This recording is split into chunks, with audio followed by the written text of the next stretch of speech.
কখনো ছেড়ে যাবে না তো? তুমি থেকে যেও, আমার আর কাউকে লাগবে না। তুমি যদি চাও তোমার জন্য আমি আমার ফ্যামিলিকে ছেড়ে দিব। যদি কখনো ছেড়ে যাও তাহলে খুব একা হয়ে যাব। ধুর, এসব বলবা না তো, আমার একদম ভাল লাগে না এসব, অনেক রাগ লাগে কিন্তু। ঠিক আছে, কখনো বলবো না। হ্যালো। এত রাত হয়ে গেছে, তুমি এখনো ঘুমাও নাই কেন? আরে আমার ক্লাসের একটা ফ্রেন্ডের বার্থডে, ওকে উইশ করেই ঘুমায় যাব। ছেলে নাকি মেয়ে?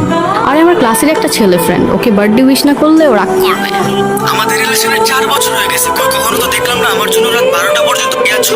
জানার মতো একটা ছেলে আছে নীরব নামে, সেটা তো তোমার ভাই, তোমরা তো একই ক্লাসে পড়ো। আরে ও আমার ক্লাসের একটা ফ্রেন্ড, উল্টাপাল্টা ভাবতেছো কেন? ও উইশ করছিল এই জন্য আমি উইশ করছি, আর তো কিছু না।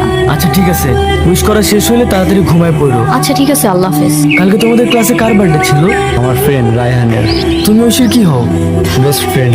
আর রায়হান ঐশীর কি হয়? ওরা তো গার্লফ্রেন্ড বয়ফ্রেন্ড। শিব নামের কাউকে চিনো? আছে শুনছি, ওখানে তোর বড় ভাই। ঠিক আছে থাকো, যাই। আমি তোমাকে মন থেকে অনেক ভালোবাসি, কিন্তু কিন্তু তুমি এতটা নিচু হবে কখনো আশা করি নাই। কি কমতি ছিল আমার?